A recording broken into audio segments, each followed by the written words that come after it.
이제 하나님의 말씀을 보도록 하겠습니다. 하나님의 말씀은 신약성경 디모데후서 4장 6절 7절 말씀입니다. 디모데후서 4장 6절 7절 말씀, 우리 다 함께 합독할 때에 하나님의 음성을 친히 듣기를 원합니다. 합독하겠습니다. 전제와 같이 내가 벌써 부어지고 나의 떠날 시각이 가까웠도다. 나는 선한 싸움을 싸우고 나의 달려갈 길을 마치고 믿음을 지켰으니. 아멘. 저는 오늘 나의 떠나갈 시각이 가까웠도다 라는 제목으로 하나님의 말씀을 함께 은혜를 나누고자 합니다. 저는 청년 시절에 신앙생활을 할 때에 신앙생활이 무엇인지 하나님의 말씀으로 제대로 정립되지 못한 채 교회 생활을 했습니다. 교회에 나와서 봉사하고 헌신하고 여러 프로그램에 동참하고 교회 사는 모든 것을 열심히 했습니다. 그것이 신앙생활의 전부라고 생각이 되어졌습니다. 그런데 그렇게 하는 나에게 영적인 늘 아쉬움이 있었고 영적인 고민이 있었고 뭔가가 물을 마셨는데 갈증이 나는 듯한 그런 영적인 갈급함이 있었습니다. 그래서 그것이 어떤 문제인지 알지를 못했고 신앙생활을 하면서 그럼에도 불구하고 내가 그렇게 교회 생활을 열심히 함에도 불구하고 나의 생각과 나의 행실과 나의 마음이 하나님의 말씀에서 벗어나 있는 내 모습을 발견하게 되었습니다. 그러면서도 내가 어떻게 벗어난 내 모습이 다시 하나님의 말씀으로 돌아오고 다시 하나님의 은혜 가운데 있고 다시 하나님의 신실한 가운데 서 있어야 되는지 저는 그것을 알지를 못했습니다. 그냥 저는 청년 때 그냥 교회에서 나와 헌신적으로 헌신하는 그런 청년이었습니다. 그래서 제가 신학을 하면서 하나님의 말씀을 깨달으면서 시편 119편 9절의 말씀을 알게 되었습니다. 청년이 무엇에 의하여 자기의 길을, 자기의 인생의 길을 정결하게 하겠는가, 깨끗하게 하겠는가 라고 기록되어 있었습니다. 내 인생의 길이, 내 행실이 깨끗하게 되고 정결하게 하는 길이 있다라는 것을 알았다라는 거죠. 제가 말씀을 몰랐을 때는 어떻게 살아가는 것이 깨끗하게 사는 길이고 어떻게 살아가는 것이 정결하게 사는 것을 몰랐는데 그 말씀에 보니까 주의 말씀을 따라 말씀을 주의함으로 말미암아 마음의 새김에 의해서 내 인생이 깨끗하게 되고 정결하게 된다는 것을 알았습니다. 결국 하나님의 말씀을 듣고 들은 그 말씀이 내 마음에 세이브 되었다가 그리고 이것이 믿음으로 내 삶을 살 때 나의 삶이 깨끗하게 된다, 정결하게 된다라는 것을 늦게 알았습니다. 그 이후로 저는 하나님의 말씀을 듣고 공부하는 일에 열심이었습니다. 때로는 성경을 읽어도 깨닫지 못하는 분이 많았습니다. 그래서 저는 어떻게 하면 깨달을 수 있을까라고 생각을 하다가 책을 많이 읽기를 했습니다. 그래서 제가 신학교를 다닐 때 학교에 도서관이 있는데 3년 동안 MDB 할 때 이렇게 목표를 세웠습니다. 내가 도서관에 있는 모든 책을 다 읽고 졸업을 하리라. 그렇게 마음을 먹고 도서관에 있는 책을 매주 7권씩 빌렸습니다. 7권씩 빌려가지고 집에 와서 읽을 수 있는 거 읽고 또 못 읽는 거면 그 다음 주에 놀이터 나가 또 다른 거 또 빌리고 계속해서 일주일 내내 그렇게 빌리고 책을 읽고 했어도 제가 그 도서관에 있는 책은 다 읽지는 못했지만 그러나 그때 내가 신학 서적을 통해서 진리의 말씀을 많이 깨달았고 깨달아진 말씀에 의해서 나의 삶이 말씀에서 벗어났던 생각, 말씀 안에서 벗어났던 마음, 말씀에서 벗어났던 행실들이 조금씩 말씀 앞으로 오고 있다라는 것을 저는 알게 되었습니다. 누구나가 다 하나님의 말씀을 듣습니다. 문제는 들은 그 하나님의 말씀이 내 마음속에 있는 믿음과 서로 결합되지 아니하면 그 말씀을 어떻게 합니까? 결국 내 안에서 능력을 나타내지 못하고 그러면은 그 말씀은 들었으나 내 인생에 하나님의 은혜의 열매가 별로 없다라는 것입니다. 그래서 말씀만이 우리의 인생의 길과 행실을 깨끗하게 하고 열매를 맺을 수 있도록 말씀이 우리 안에서 역사하신다는 것입니다. 그래서 히브리서 4장 12절에 하나님의 말씀은 살아있고 운동력이 있어야 좌우에 나선 어떤 것보다 예리하여 혼과 영과 관절과 골수를 찔러 죽이기까지 하며 우리의 생각과 마음과 뜻을 아신다, 감찰하신다 라고 하시는 것입니다. 그러므로 크리스찬이 하나님의 마음의 말씀이 없으면은 우리가 보는 것, 생각하는 것, 느끼는 것을 영적으로 하나님의 마음을 가지고 해석할 수도 없고 그 상황을 이해할 수도 없습니다. 왜? 항상 기준이 내 자신으로만 해석하는 것에 익숙해졌기 때문에 하나님의 말씀이 없으므로 말씀으로 해석을 하지 못하는 것입니다. 지금 원색적으로 표현하면 이것이 똥인지 된장인지 영적으로 구분하지 못하고 우리가 어떻게 합니까? 생활할 수 있다라는 것입니다. 그러므로 우리들의 삶이 어떻게 해서든지 우리는 하나님의 말씀을 먹어야 되는 것입니다. 하나님의 말씀을 먹는다는 것은 듣고 깨달아진 말씀이 내 안에 있는 믿음과 결합되어져서 내 마음속에 두는 것입니다. 그러면 내 마음속에 있었던 하나님이 어떤 상황과 어떤 시간 속에서 하나님의 어떤 타이밍 시간에서 이 말씀이 나와서 우리에게 방향을 제시해주고 길을 제시해주고 우리로 하여금 신실한 삶을 살게 해주고 우리로 하여금 버릴 건 버리게 하시고 우리로 하여금 정리할 건 정리할 수 있도록 말씀이 우리 안에서 역사를 하고 있기 때문인 것입니다. 그렇게 말씀을 가지고 우리가 살아갈 때 우리는 하루하루 우리의 삶이 하나님 앞에 내 영을 돌려드릴 준비를 하고 살아가는 것입니다. 젊은 사람들은 어떻게 내 영을 벌써 이 젊은 나이에 하나님 앞에 돌려드릴 수 있느냐라고 얘기할 수 있지만은 하나님 앞에 가는 순서는 정해져 있지 않다라는 것입니다. 우리 주변에 최근에 한국에서도 비행기 사고가 일어나고 미국에서도 LA에서 불이 많이 나가지고 죽은 사람들은 자기가 가고 싶은 소원과 상관없이 환경에 의해서 어떤 것에 의해서든지 자기의 영혼이 하나님 앞에 갔다라는 것입니다. 그러므로 우리들은 언제 하나님이 우리의 영을 부를지 모르기 때문에 내 영혼을 하나님 앞에 돌려드릴 준비를 해야 되는 것입니다. 오늘 본문에 보면은 사도 바울은 이렇게 얘기합니다. 전제와 같이 내가 벌써 부어지고 나의 떠날 시각이 가까워왔도다. 즉 사도 바울은 자기의 죽음이 임박했다라는 것을 알고 있습니다. 이 죽음이 어떤 죽음이었어요? 순교하는 것입니다. 이제 내가 곧 순교자로서 죽게 될 것이고 그 날이 점점 가까워 왔다라는 것을 그는 마음으로 깨닫고 있었고 그것을 준비하는 시간을 가지고 있었고 충분한 준비를 가지고 그는 순교하였고 그래서 그 인생을 마친 것입니다. 스데반도 마지막에 기도할 때 이렇게 기도했습니다. 아버지여 내 영을 받으시옵소서 하고 하나님 앞에 자기 마지막의 기도가 자기의 영을 하나님 앞에 돌려드린 기도했습니다. 예수님께서도 기도하실 때 어떻게 합니까? 하나님 내 영을 받으시옵소서 하고 예수님도 그렇게 기도하셨습니다. 그러므로 우리들도 어떻게 합니까? 내 영을 언제 하나님이 피껏 부르실지 모르기 때문에 우리들도 돌려드릴 준비를 해야 된다는 것입니다. 그래서 저와 여러분의 삶이 2025년을 하나님이 우리에게 출발의 1월을 주셨지만은 그러나 우리는 날마다 어떤 삶으로요?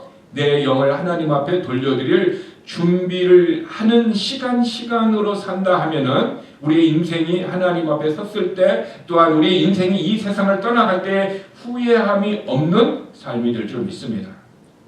자, 요셉은요, 하나님이 그에게 환상을 주었어요.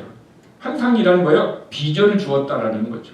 그 비전 속에서 너는 어떤 위치에 있게 되고 그 위치에 있을 때에 너의 형제들이 너의 부모가 너한테 절을 할 수 있는 그런 권세도 줄 거고 그런 권세로 말미암아 너는 많은 사람들을 구원할 것이다 라는 그런 비전, 그런 환상을 주었어요. 어린 나이에 요셉은 그런 환상을 꿈고 자기의 비전을 가지고 자기의 인생을 갔습니다. 하나님의 비전을 받은 사람이라 할지라도 고난이 없는 것도 아니고 힘든 일이 없는 것도 아니에요. 요셉의 인생은 너무 힘든 어려운 과정들을 형제들에게 당했고 또한 그 일을 하면서도 당했고 또 감옥에 들어가는 모습까지 있었습니다. 그러나 어느 위치에 있을 때 하나님께서 그를 쓰시고 하나님의 그 비전대로 그를 만들어 주셨습니다. 그래서 그는 하나님의 주신 그 비전이 자기 인생의 열매로 오기까지의 연단의 시간들이 있었지만 그 위치에 있을 때도 하나님의 말씀을 기억하면서 살았습니다. 그리고 난 다음에 요셉은 창세기 50장 25절에 보면은 마지막에 자기 인생이 이 세상에서 마감을 할 때에 이렇게 형제들에게 이렇게 얘기합니다. 요셉이 또 이스라엘 자손에게 맹세시켜 이르기를 하나님이 반드시 당신들을 돌보시리니 하고 믿음의 고백을 합니다. 이제까지 하나님이 나를 통해서도 여러분에게 베풀어 주시고 인도하신 것이 있었지만 그렇지만 내가 가도 하나님은 여러분들을 돌보실 것입니다 하고 믿음의 고백을 해요. 이 말은 요셉의 말이 아니라 하나님께서 요셉을 통해서 대신 하시는 말씀이라는 거죠. 하나님이 이스라엘 백성을 택했기 때문에 돌봐주신다라는 거죠. 오늘로 얘기하면 하나님이 저와 여러분들을 낳으셨기 때문에 우리를 하나님의 자녀로 낳으셨기 때문에 우리를 돌보아 주신다라는 말과 동일한 말인 것입니다. 그러므로 요셉은 그 마지막의 유언이 하나님께서 여러분을 돌봐주시기 때문에 하나님이 여러분을 이끄시기 때문에 여러분들은 걱정하지 말고 근심하지 말고 오직 하나님만 바라보기를 원하셨다라는 것입니다. 여러분 우리의 인생도 마지막을 정리를 할 때에 우리는 이 요셉과 같이 하나님이 나를 돌보셨듯이 하나님이 교회도 돌보고 하나님의 우리 자녀들도 돌보고 하나님의 우리 모든 것을 돌보신다라는 믿음이 있는 사람은 동일한 믿음을 요셉과 같이 고백을 할 수 있도록 성령님이 역사하실 것입니다. 그러므로 우리는 지금 하나님이 나를 돌보시고 계신다는 믿음과 은혜가 있어야 되고 하나님이 지금 우리의 가정, 우리의 자녀, 우리의 교회를 돌보시고 있다라는 그런 믿음을 가지고 살아 있다라고 우리가 믿음을 가지고 있다면 우리는 염려, 근심, 걱정을 할 필요가 없습니다. 왜냐하면 하나님의 손길이 우리에게 미치고 있기 때문인 것입니다. 제가 인디애나에서 목회를 할 때 저희의 성도분의 동서가 있었는데 그 동서분들은 두 분이 미국 분이었어요. 부부가. 근데 그분들은 캐토릭인이었습니다. 그런데 그 캐토릭의 아내 되는 분이 우리 교인의 이제 손 위에 동서였어요. 근데 뇌에 암이 걸렸어요. 그래서 의사가 판정을 내리기를 앞으로 1년밖에 살지 못합니다. 그러나 수술을 하면은 2년도 살 수 있습니다. 그러나 수술하고 나서 고통이 있을 수도 있습니다. 라고 얘기를 했습니다. 그분의 자녀들은 아주 어린애였습니다. 이제 엄마가 1년밖에 살 수 없다라는 의사의 말을 듣고 이제 엄마는 결정을 해야 합니다. 수술을 안 하고 내가 평안하게 고통 없이 1년간을 살다가 하나님의 품에 갈 것이냐 아니면은 수술을 하고 고통이 있지만 조금 더 1년도 살 수 있어서 한 2년 정도 살다가 내가 하나님의 갈 것인가 라고 그분은 기도하면서 결정을 했습니다. 여러분이라면 어떻게 결정하고 싶습니까? 그와 똑같은 상황이 우리 교인에게 또 있었습니다.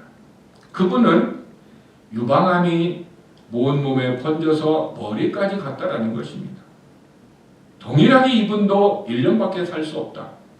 그러나 수술은 안 했으면 좋겠다. 라고 의사는 얘기했습니다. 근데 두 분의 결정이 달랐습니다. 그 미국 분의 결정은 나는 수술하지 않고 1년 동안 내게 준 남편과 나의 자녀들과 함께 좋은 시간을 가다가 나는 하나님의 품에 가고 싶습니다. 라고 결정을 했고 그는 자녀들과 함께 여행을 하고 남편과 함께 좋은 추억과 인생을 만들고 고통 없이 그의 인생이 끝이 났습니다. 근데 우리 교인인 그분은 살고 싶은 마음이 있었습니다. 왜냐하면은 아기가 너무 어렸어요. 큰애가 아직 유치원도 가기 전에 아이였고 그 아기 밑에 또 둘째가 또 있었습니다. 너무너무 제가 가서 보기에도 마음이 아팠습니다. 그래서 그 엄마의 마음은 그 어린애를 두고 갈 수가 없었던 거예요. 그래서 그분은 수술하기로 결정을 했습니다.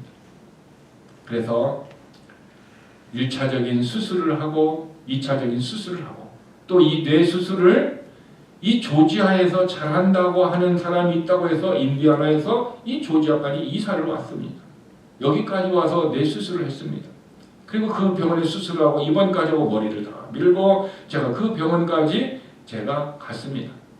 가서 거의 2시간 가까이 그분과 함께 많은 믿음의 얘기를 했습니다. 그런데 그분은 끝내 돌아가시고 말았습니다.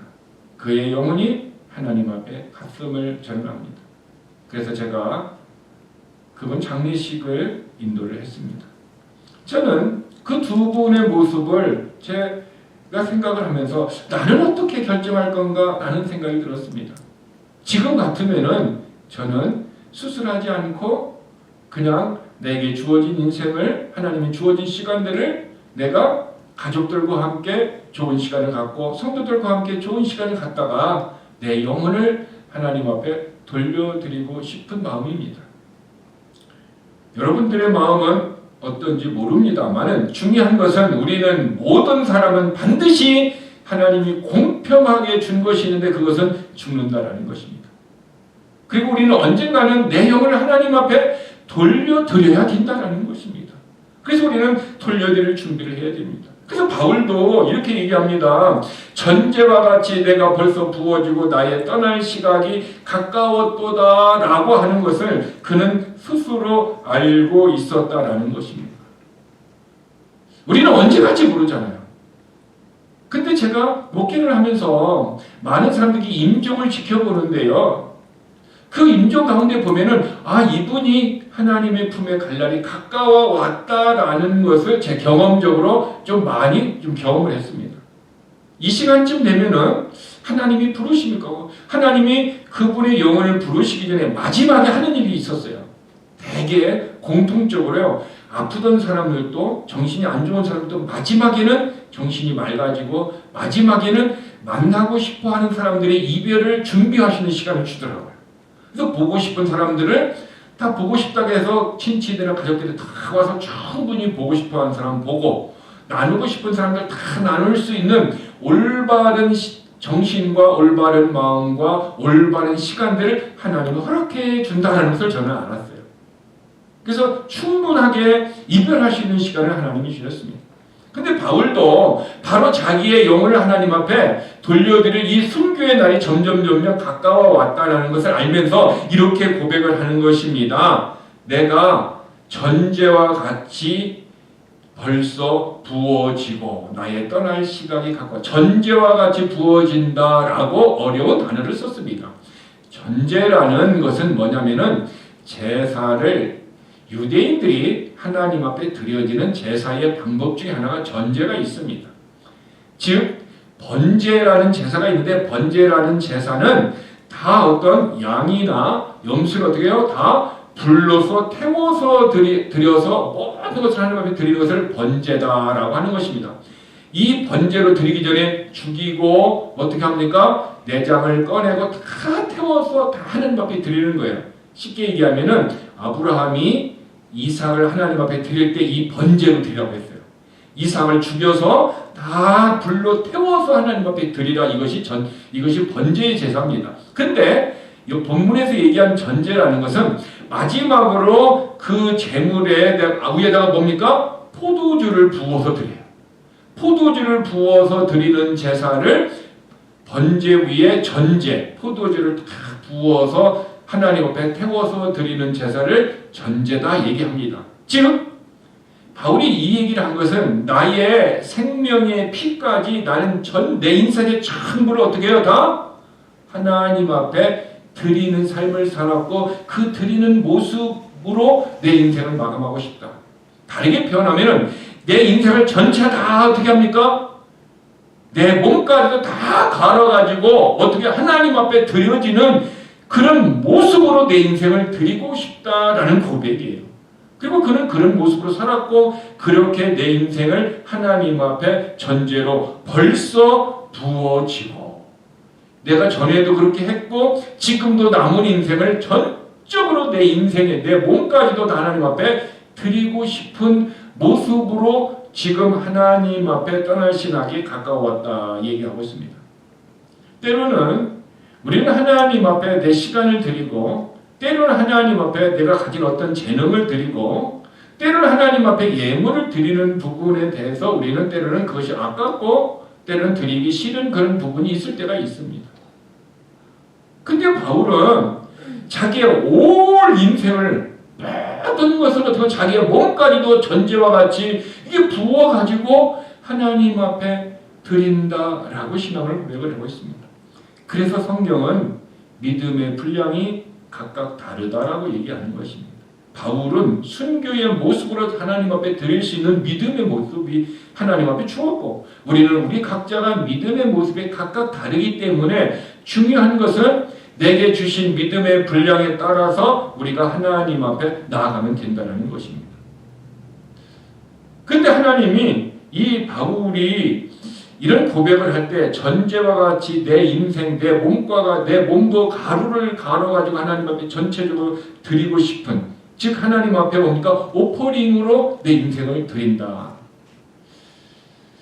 이런 고백이 성령의 역사나 믿음의 역사가 없으면 불가능하다는 것입니다. 전적으로 이것도 하나님의 은혜다라는 것입니다. 여러분들이 이런 은혜를 하나님 앞에 구하고 싶습니까? 이런 은혜가 여러분에게 있었으면 좋겠습니까? 내 인생의 모든 것을 하나님 앞에 드리고 내 몸까지도 이렇게 드리고 내 이 세상의 삶을 마감하고 내가 하나님 앞에 서고 싶다. 바울에게 주신 은혜지만 우리도 우리 자신이 하나님이 물으실 때 이렇게 할 수 있는가 우리는 한번 생각해 볼 시간이 필요합니다. 그래서 하나님께서는 우리들에게 영적 예배를 드리라 얘기하고 있습니다. 영적 예배는 무엇입니까? 로마서 12장 1절에 보니까 너의 몸을 하나님이 기뻐하시는 거룩한 산 제사로 드리라. 이는 너희가 드릴 영적 예배니라. 영적 예배라는 것은 주님이 너의 몸을 내 몸을 하나님이 기뻐하시는 산 제사, 산 제물로 드리라는 거죠. 우리의 몸을 하나님은 요구하고 있다는 거죠. 내 몸이 죽으면은 우리는 장기 기증할 수도 있고 때로는 이 몸 전체를 우리가 도네이션 할 수도 있습니다. 근데 살아있는 날 동안에 하나님은 우리에게 어떻게 하라고 그래서 너희의 몸으로 하나님 앞에 영적 예배를 드리라. 그러니까 너희의 몸이 제물이 되라 얘기하고 있습니다. 우리의 몸이 하나님 앞에 날마다 뭐가 되나? 오퍼링이 되어야 된다라는 거죠. 우리가 물질만이, 재능만이, 은사만이 그것이 아니라 우리의 몸이 들어야 된다라고 얘기합니다. 그럼 하나님께서 우리에게 Are you ready? 너 준비되었어? 네 몸을 나에게 드릴 준비가 되었어? 라고 물으신다면은 우리가 뭐라고 했습니까? I'm ready 해야 되겠습니까? I'm not ready. 우리의 신앙의 고백에 따라서 우리는 고백을 할 수가 있습니다. 주님이 우리를 내 몸을 원하신다면은 내 몸을 원하시는 그곳에 있게 하고 주님이 원하시는 그곳에 내 몸이 봉사하고 주님이 원하시는 그곳에 내 몸이 예배하고 주님이 원하시는 그곳에서 내가 헌신하고 주님이 원하시는 그곳에서 기도하고 주님이 원하신다면 우리의 몸을 통해서 더 헌신의 모습을 살아갈 수 있는 믿음이 우리에게 있어야만이 우리가 내 몸을 하나님 앞에 영적 예배로 드릴 수 있다라는 것입니다. 여러분, 이삭이 바로 이런 영적인 예배, 자기 자신이 이 번제의 모습으로 하나님 앞에 드려졌습니다. 저는 이삭의 성경의 생애를 보면은 이삭의 생애는요 그렇게 막 어려운 일들이 없었어요. 그냥 순탄한 삶이었어요. 근데 아브라함의 생애는 어떻게 했습니까? 굴곡이 있었어요. 많이 떠나야 할 곳이 많고 또 돌봐야 할 일들이 많이 있었습니다.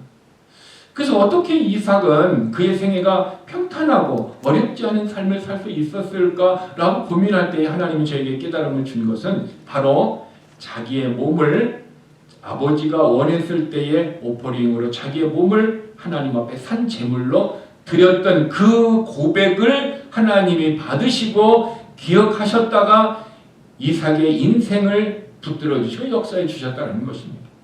어떻게 보면은 이삭은 한 번의 헌신을 통해서 그 인생의 삶이 어떻게요? 하나님의 축복 가운데 계속 있었다는 거죠.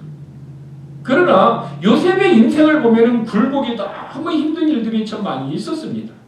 그러나 하나님께서 우리에게 이삭과 같은 모습으로 때로는 요셉과 같은 모습으로 우리의 삶을 어떻게 허락하셨는지는 모르지만 중요한 것은 그 모든 환경이 하나님이 허락하실 때 우리에게 이루어진다는 사실을 기억하십시오.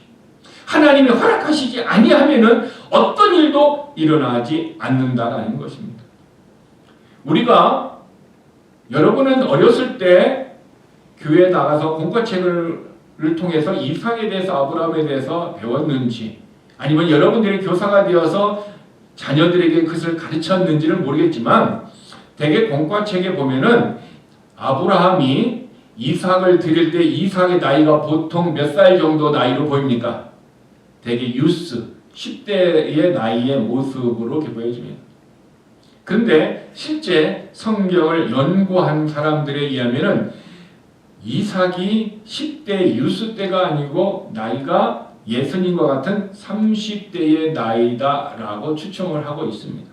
그러니까 이삭은 180세까지 살았고 아브라함도 175세까지 살았습니다. 그러므로 180세를 살면서 30세에 그런 고백이 있다라는 것은 30세가 큰 나이가 아니라는 것입니다. 아주 어린 나이에 불과해요. 제가 센터에서 많은 분들하고 함께 했는데 기본적인 연령이 80대 후반에서 90대예요. 그래서 그분들이 보기에 저는 60대는 어떻게 해요? 어린 애같이 보이는 거예요. 항상 어리게 보이는 거예요.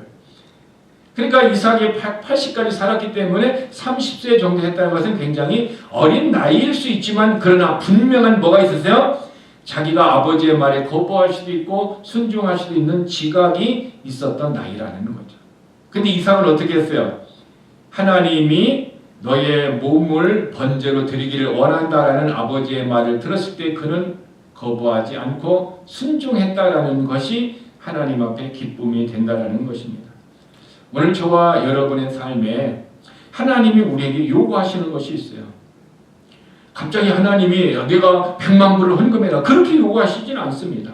하나님은 말씀을 읽을 때에 말씀을 통해서 조용히 우리에게 깨달음을 주시고 감동을 주십니다. 때로는 내가 지금은 기도할 때가 아니냐 기도하라고 하는 그런 깨달음과 그런 감동이 올 수가 있습니다. 때로는 우리들의 삶에 누구를 용서할 수 있는 그런 메시지를 통해서 용서하는 마음을 갖도록 우리에게 주변의 사람들에게 용서하시는 환경을 이끌 수 있도록 하나님이 우리들에게 그렇게 감동을 줄 수도 있습니다. 하나님은 우리에게 어떤 큰 것을 기대하시는 것이 아닙니다.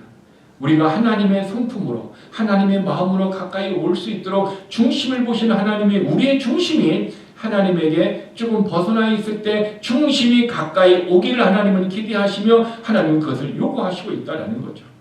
그래서 사람은 외모를 보거니와 나 여호와는 중심을 본다는 이 하나님의 말씀을 우리가 기억하고 있다면 하나님은 지금 우리의 마음이 말씀에서 벗어나는 것이 조금씩 죽게 와서 주님과 우리의 마음이 한 마음이 되기를 주님은 기대하신다는 것입니다. 그 작은 것을 요구하시는 그 주님 앞에 때로는 그것이 우리에게 힘들 수도 있습니다. 때로는 그것이 우리에게 어떤 그 일보다도 크게 느껴질 수가 있습니다. 그럼에도 불구하고 하나님은 그 일이 이루어져야 다음 일을 2스텝을 나아갈 수 있다는 것입니다. 첫 번째 스텝에서 우리가 잘못 뛰어주면 두 번째 스텝에도 잘못 뛰어질 수 있습니다. 그래서 첫 번째 스텝에서 바르게 이어져야 두 번째도 바르게 갈 수 있다는 것입니다. 그래서 이삭의 삶을 보면은 바로 처음부터 아버지 앞에 그런 말씀을 어렸을 때부터 배웠고 그 말씀 앞에 순종했던 모습을 봅니다. 그러므로 저와 여러분이 우리가 살아갈 때 내 인생의 기준이 무엇입니까? 여러분이 비즈니스를 하고 여러분이 자녀를 양육하고 여러분들이 어떤 일을 결정을 할 때 그 기준이 무엇입니까? 내가 어떤 기준에 의해서 그것을 선택하고 그것을 내가 중심으로 나가고 있습니까? 그것은 하나님의 말씀이어야 합니다. 하나님의 말씀에 의해서 결정을 하고 하나님의 말씀에 의해서 행하면은 반드시 하나님은 약속된 말씀대로 우리를 어떻게 합니까? 인도해 주시고 잠시 고난을 허락하시는 그 하나님께서 그 고난을 통해서 우리를 깨끗하게 정결하게 만들어 주시고 순결한 믿음의 모습을 통해서 하나님을 기쁘게 할 수 있도록 하나님이 우리를 도와주시는 것입니다. 그래서 바울은 자기 자신이 죽음이 준비되어 있음을 얘기합니다. 나의 떠날 기약이 가까워왔도다 라는 것을 알면서 그는 이렇게 고백합니다. 나는 선한 싸움을 싸웠다. 나의 달려갈 길을 마쳤다. 믿음을 지켰다. 이 세 가지를 얘기하고 있는 것입니다. 중요한 것은 여기에서 내가 선한 싸움을 싸웠다. fight. 우리는 얘기하면 파이팅 했다라는 거예요. 두 번째는 뭐냐? 달려갈 길을 마쳤다. finish. 내 인생의 길을 마쳤다. 그 다음에 뭐야? 믿음을 지켰다. keep. 지켰다라는 거예요. 그러므로 이 세 가지의 동사의 단어에 여러분 중심을 가지시길 바랍니다. fight, finish, keep. 내가 지켜야 할 것은 믿음이고 내가 달려가야 하고 마쳐야 할 것이 있고 내 인생에 달려가고 마칠 것이 있고 또 하나 우리는 선한 싸움을 싸워야 된다는 것입니다. 그러므로 이 선한 싸움을 싸운다라는 것은 무엇에 의해서 싸우는 것입니까? 그리스도인들이 하나님의 성품과 하나님의 생각과 하나님의 뜻과 하나님의 즉 하나님의 말씀 안에서 나의 믿음을 지키기 위하여서 싸우는 거예요. 나의 믿음이 넘어지거나 파산되거나 그 믿음에 의한 좌절된 삶이 아니라 그 믿음을 지키는 우리가 선한 싸움이 필요하다라는 것입니다. 우리의 믿음을 넘어지게 하는 것이 가까이에는 뭐가 있습니까? 가까이에는 우리의 유혹하는 죄들이 있어요. 가까이에는 죄들이 있습니다. 그 다음에 뭐가 있습니까? 사탄이 우리를 믿음을 지키지 못하도록 우리를 유혹하고 있습니다. 또 하나 우리 몸 안에 있는 육신이 어떻게 합니까? 우리의 믿음을 지키지 못하도록 그 선한 싸움을 싸우도록 우리에게 대적하고 있다는 것입니다. 여러분 마귀의 다른 이름은 아십니까? 원래 마귀의 이름은 무엇인지 아세요? 마귀의 이름은 루시퍼입니다. 우리 성경에는 계명성이라고 번역해 놓았지만 킹제임스 영어 성경은 뭐라고 써 있어요? 루시퍼라고 써 있어요. 마귀의 원래 이름은 루시퍼라는 거예요. 근데 마귀의 다른 이름이 있습니다. 다른 이름은 로마서 7장 19절 20절 읽어드리겠습니다. 내가 원하는 바 선은 내가 행하지 아니하고 도리어 내가 원하는 바 악을 내가 행하는도다. 만일 내가 원하지 아니하는 그것을 내가 하면 이를 행하는 자는 내가 아니요 내 속에 거하는 죄니라. 마귀의 다른 이름은 죄입니다. 즉 마귀가 우리 안에 죄를 통해서 우리의 삶이 하나님의 뜻과 하나님의 말씀대로 서지 못하도록 우리를 유혹하고 있어요. 하와를 유혹해서 넘어뜨린 그 마귀가 지금 저도 넘어뜨리고 여러분들도 넘어뜨리도록 유혹한다라는 이런 성경의 기본적인 지식을 우리가 소홀히 한다면은 우리는 마귀에게 넘어지고도 마귀에게 넘어진 것을 모르는 영적인 어린아이와 같이 살 수 있습니다. 그래서 아담이 하와를 통해서 하와 아내의 말을 듣고 선악과를 먹었어요. 그리고 하나님이 와서 왜 선악과를 먹었느냐라고 물어봤을 때 당신이 준 저 여자가 주어서 먹었다라고 어떻게 했습니까? 핑계를 누구에게 됐어요? 자기 와이프에게 됐습니다. 이렇게 영적으로 믿음 안에 거하지 못하는 사람은 항상 어떤 상황, 죄의 모습이 있을 때 핑계를 누구에게 돼요? 다른 사람에게 대고 있다는 거죠. 아담은 거기에서 어떻게 얘기했어야 됐어요? 하나님, 내가 하나님의 말씀에 불순종하여 먹었습니다 하고 내가 먹었습니다 하고 솔직하게 자기의 마음을 고백하고 회개하고 하나님 어떻게 했으면 좋겠습니까? 라고 하나님 앞에 물어야 했습니다. 근데 아담은 그렇게 하지 않냐고 회피했다는 거예요. 해결할 방법을 그는 찾지 아니하고 계속해서 핑계를 대고 있었다는 거죠. 이렇게 죄가 우리 안에 들어오면 우리는 어떻게 합니까? 모든 것들을 핑계를 다른 사람에게 핑계를 댈 수 있도록 마귀가 우리의 마음을 유혹하고 있기 때문에 그렇습니다. 그러므로 영적인 사람도요, 크리스찬인도 믿음이 좋은 사람이라 할지라도 반드시 죄를 지을 수 있고 넘어질 수 있고 죄악 속에 빠질 수 있습니다. 그러나 신실한 사람일수록 어떻게 합니까? 내가 지은 그 죄를 인정하고 고백하고 새로운 방법을 하나님 앞에 요구합니다.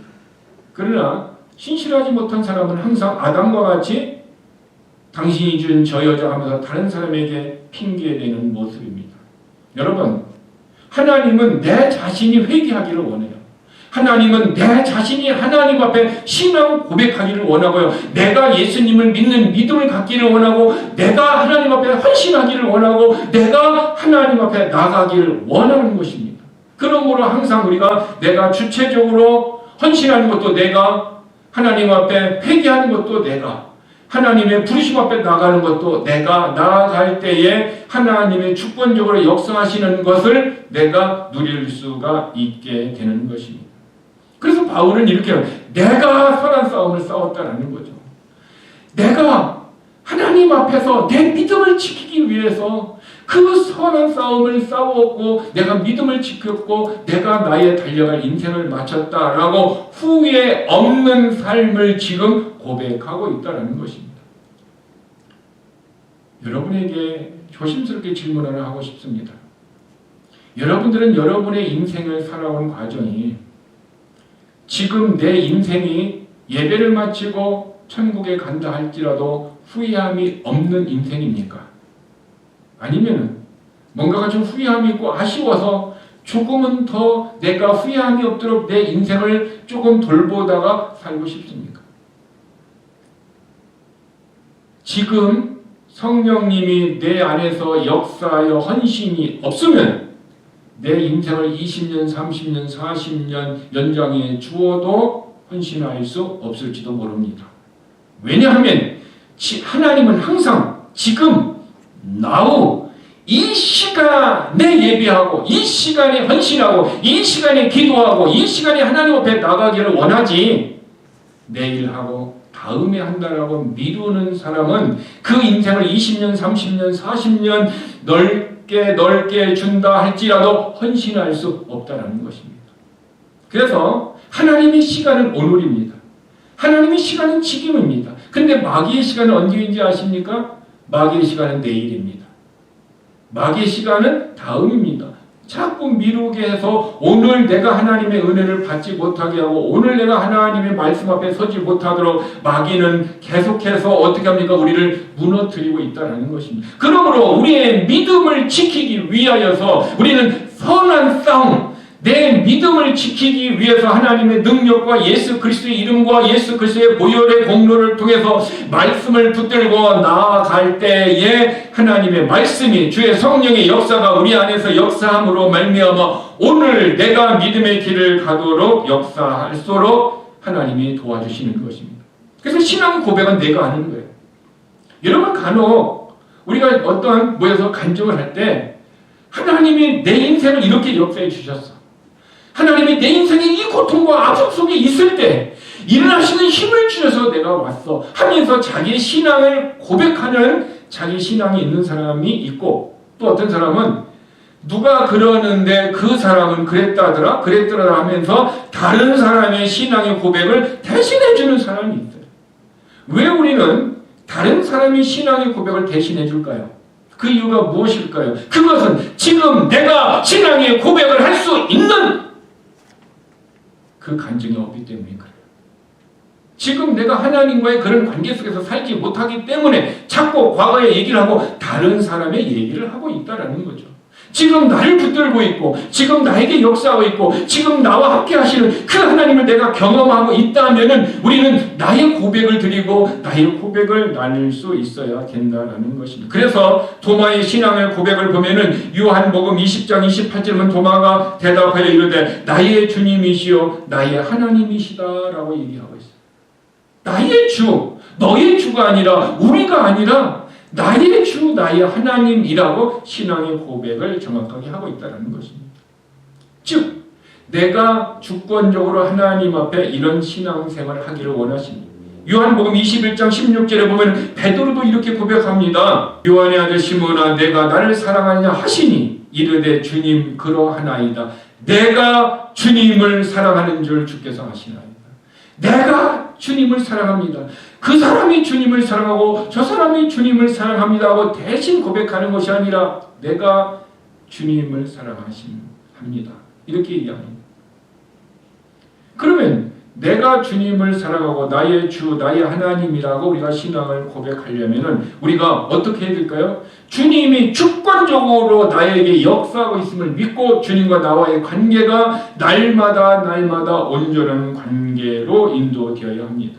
그래서 창세기 2장 17절에 보면 선악을 알게 하는 나무의 열매를 먹지 말라. 먹는 날에는 내가 너를 반드시 죽이겠다. 하나님이 주권적으로 하나님의 말씀에서 벗어난 하와나 아담 두 명을 어떻게 합니까? 먹으면 내가 죽이겠다라고 주님의 주권을 얘기하고 있어요. 이 얘기는 그들이 말씀에서 벗어나면은 재수가 없어서 운이 안 좋아서 내가 잘못 태어나서 그것이 아니라 하나님이 그들을 징계한다라고 얘기하는 것입니다. 창세기 2장 18절에 보면 여호와 하나님이 이르시되 사람이 혼자 사는 것이 좋지 아니하니 내가 그를 위하여 돕는 배필을 지으리라. 하나님이 돕는 배필을 주셔야 온전한 결혼을 할 수 있다라는 건데 하나님이 주신 배필이 아니라 내가 선택을 하게 되면 아픔과 고통과 쓰라림이 우리에게 있다라는 것을 얘기해 주는 것입니다. 마태복음 1장 21절에 아들을 낳으리니 내가 그녀로 하여금 아들을 낳게 하겠다. 하나님이 마리아로 하여금 임신하게 하고 아들을 낳도록 어떻게 합니까? 내가 역사하겠다라고 하나님이 주권적으로 말씀하시는 것입니다. 마태복음 4장 19절에 말씀하신 나를 따라오너라 내가 너희를 사람을 낳는 어부가 되게 하리라. 내가 예수를 믿고 내가 하나님의 자녀가 된 것은 누구의 부르심이요? 내가 누구요? 하나님이 우리를 부르셔서 우리를 하나님의 자녀로 삼으시고 예수님이 베드로를 부르시고 제자들을 부르셔서 그들이 제자의 일을 할 수 있도록 하나님이 주권적으로 역사하셨다는 것입니다. 그래서 예수님이 내가 곧 길이요 진리요 생명이다. 우리 인생에 가야 할 길이 무엇입니까? 예수님이 길입니다. 우리가 얻어야 할 어떤 생명이 무엇입니까? 오직 예수의 생명입니다. 우리가 찾아야 할 진리가 무엇입니까? 예수 그리스도가 진리입니다.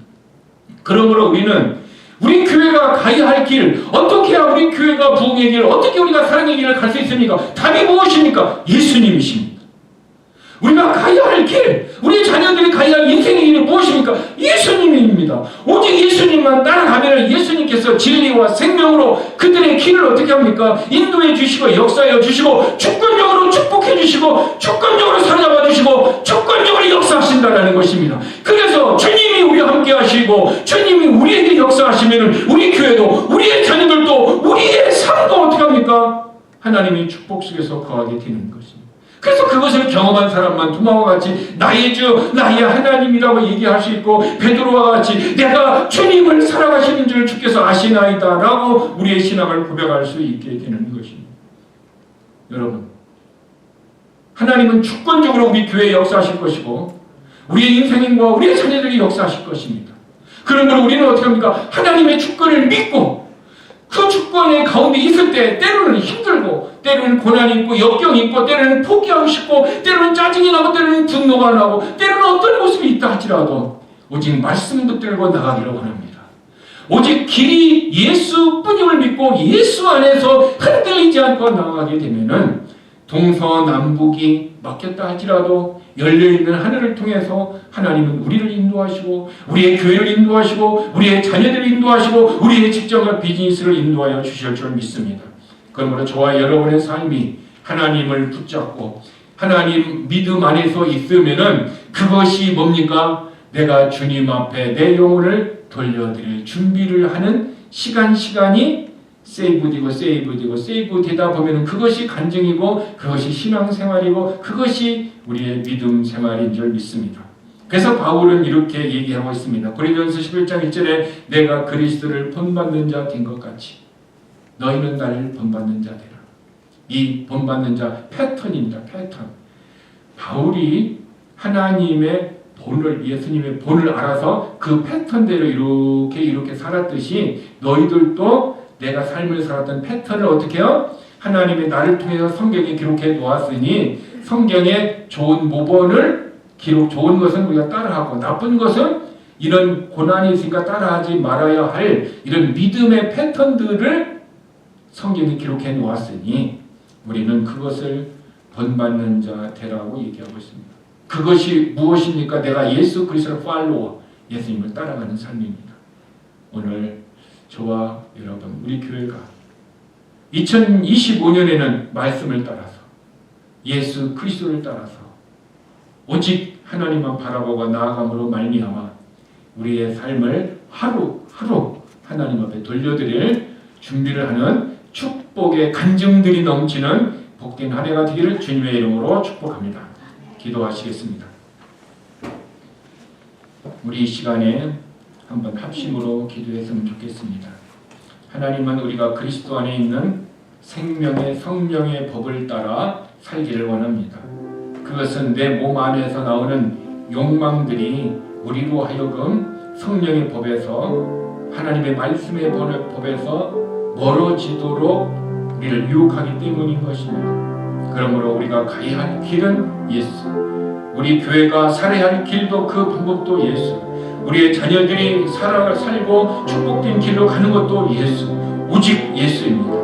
오늘 그 예수님이 우리 교회를 도우시고 성령의 능력으로 함께 해주셔서 하나님의 뜻을 이루는 교회, 또 하나님의 뜻을 이루는 우리들의 가정, 또한 우리 자신 제대로 하나님이 도와달라고, 하나님이 역사해달라고, 성령의 능력이 우리 안에 충만케 해달라고 우리 다 같이 큰 소리로 합심으로 기도하시겠습니다. 아버지 하나님 감사합니다. 우리가 어떤 일을 할 때에 다툼이나 헛된 영광으로 하지 말고 오직 겸손한 생각으로 각각 자기보다 남을 낮게 여기는 믿음으로 행할 수 있도록 하나님 도와주시옵소서. 그래서 우리가 하나님 앞에 나아갈 때에 시기와 다툼과 분쟁이 있는 종족들에 의해서 싸우는 삶을 이길 수 있는 예수 그리스도의 이름을 우리에게 주시고 성령의 능력을 더하여 주셔서 피 흘리기까지 우리가 죄를 싸우고 죄와 대항하여서 승리할 수 있도록 하나님 우리를 도와주시옵소서. 그래서 우리의 마음이 우리 하나님을 닮아가고 하나님의 성품과 하나님의 뜻이 우리 교회와 우리들의 직장과 우리들의 비즈니스와 우리들의 삶 속에 이루어지도록 하나님 도와주시옵기를 원합니다. 하나님, 마귀의 다른 이름은 죄라고 그랬습니다.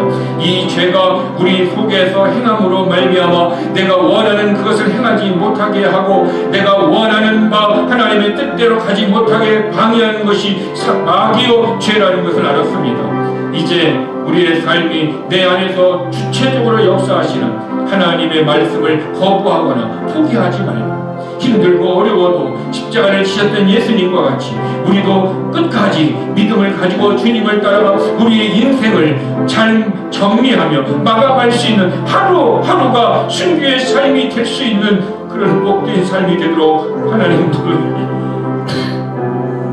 도와주시고 역사하여 주시옵기를 원합니다. 그러기 위해서 우리가 날마다 선한 싸움을 싸워서 우리의 믿음을 지키도록 하나님 도와주시옵기를 원합니다. 우리 안에서 주체적으로 역사하시는 하나님의 주권을 우리가 인정하며 날마다 내게 허락해 주신 삶에서 환경 안에서 하나님 앞에 영광을 돌리고 하나님의 허락하심을 더 감사하며 믿음으로 살아갈 수 있는 우리의 삶이 될 수 있도록 하나님 우리 모든 성도들의 삶을 붙드시고 인도하시고 역사하여 주시옵소서. 아버지 하나님, 무엇보다도 우리 교회가 2025년에는 더욱더 하나님의 영광을 드러내며 더욱더 하나님의 복음을 증거하며 더욱더 하나님의 나라에 더욱더 우리의 삶이 헌신하는 삶이 될 수 있도록 우리 성도들의 마음을 뜨겁게 하여 주시고 우리가 주님을 더 가까이 하게 하여 주시옵시고 하루하루의 삶이 나의 떠난 시각이 가까이 왔다라고 고백했던 바울과 같은 이런 순교자의 어떤 그런 믿음의 고백을 할 수 있는 마음이 되도록 하나님 도우시고 역사하여 주시옵기를 원합니다. 그래서 2025년에 우리의 신앙의 간증들이 주님 앞에 아버지 하나님 흠이 없는 삶이 되도록 붙드시고 역사해 주시며 사랑과 하나님 앞에 존귀함을 입을 수 있는 귀한 복된 신앙의 간증이 나오도록 성령님의 능력이 우리 교회와 우리 성도들과 우리 성도들의 자녀들을 붙드시고 이 역사하여 주시옵기를 원합니다. 하나님, 오늘 아버지 앞에 나올 때에 아버지 하나님 앞에 10의 1조 주일헌금으로 감사헌금으로 이삭과 같이 영적인 예배로 내 자신을 하나님 앞에 드렸습니다. 하나님 앞에 더욱더 내 몸으로 하나님 앞에 드리는 이 삶에 더욱더 우리가 기쁨과 감사함과 자원함으로 내 몸을 주님 앞에 드려줄 수 있는 믿음을 주시고 그 믿음의 헌신을 통해서 하나님의 영광을 드러내는 복된 성도들, 축복된 우리의 성도들이 되도록 하나님 도와주옵소서. 하나님, 우리 성도들 중에 아버지 하나님의 몸이 아버지 하나님 연약함으로 말미암아 고통 가운데 있는 성도들이 있습니다. 아버지 하나님, 장기가 약하고 몸이 연약하고 뼈와 아버지 하나님 모든 것들이 연약함으로 말미암아 하나님의 은혜를 간구하고 있습니다. 연약한 육신을 강하게 하여 주시옵소서. 병들었던 것을 치료하여 주시옵소서. 부족했던 우리의 건강을 하나님 충만케 강하게 하여 주시옵소서. 그래서 육신이 강건하고 회복되며 우리의 영도 강건하고 우리의 영도 믿음으로 부요한 자 되게 되고 하나님의 부요한 자가 되어서 영육간의 강건함을 하나님 앞에 드려지는 복된 2025년의 삶이 되도록 하나님 축복하시고 은혜를 내려주시고 하나님의 역사하심을 경험하는 복된 우리 성도들의 삶이 되도록 인도하여 주시옵소서. 예수님의 이름으로 기도드렸습니다. 아멘.